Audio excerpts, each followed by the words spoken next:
Hello friends, അപ്പോൾ തിക്കും തിരക്കും പിടിച്ച് എങ്ങോട്ടാണ് പോണേന്നല്ലേ. നമ്മളടുത്തൊരു അമ്പലത്തിൽ ഇന്ന് വെടിക്കെട്ടുണ്ട്, പൂരമായിരുന്നു. അപ്പോൾ വൈകുന്നേരം 7 മണിക്ക് വെടിക്കെട്ടുണ്ട്. അപ്പോൾ അതിനുള്ള തയ്യാറെടുപ്പാണ് കേട്ടോ.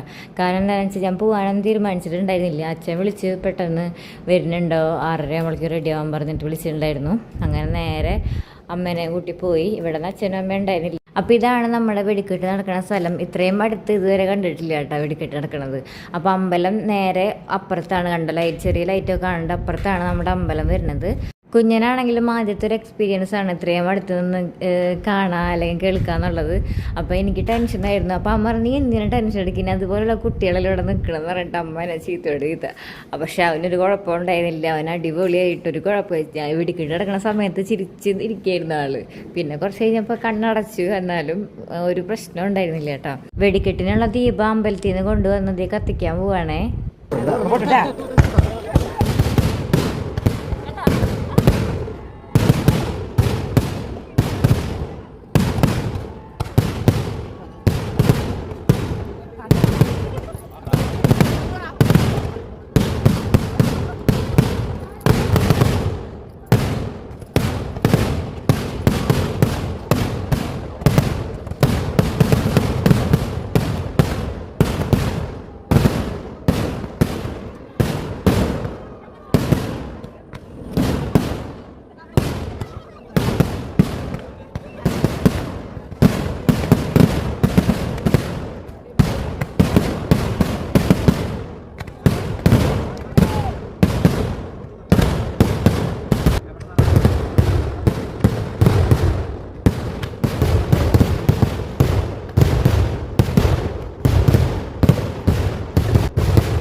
വെടിക്കെട്ട് കഴിഞ്ഞ് ഞങ്ങൾ നേരെ അമ്പലത്തിൻ്റെ അവിടെയൊക്കെ പോയി ഒന്ന് ചുറ്റിക്കറങ്ങി.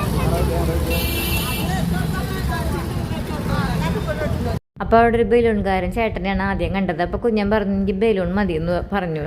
ഞങ്ങളപ്പോൾ നേരെ അമ്പലത്തിലേക്ക് പോയി. അപ്പോൾ അമ്പലത്തിൻ്റെ അവിടെ സൈഡിൽ ഇങ്ങനെ സാധനങ്ങളൊക്കെ ഉണ്ട്, കച്ചവടക്കാരൊക്കെ ഉണ്ട്.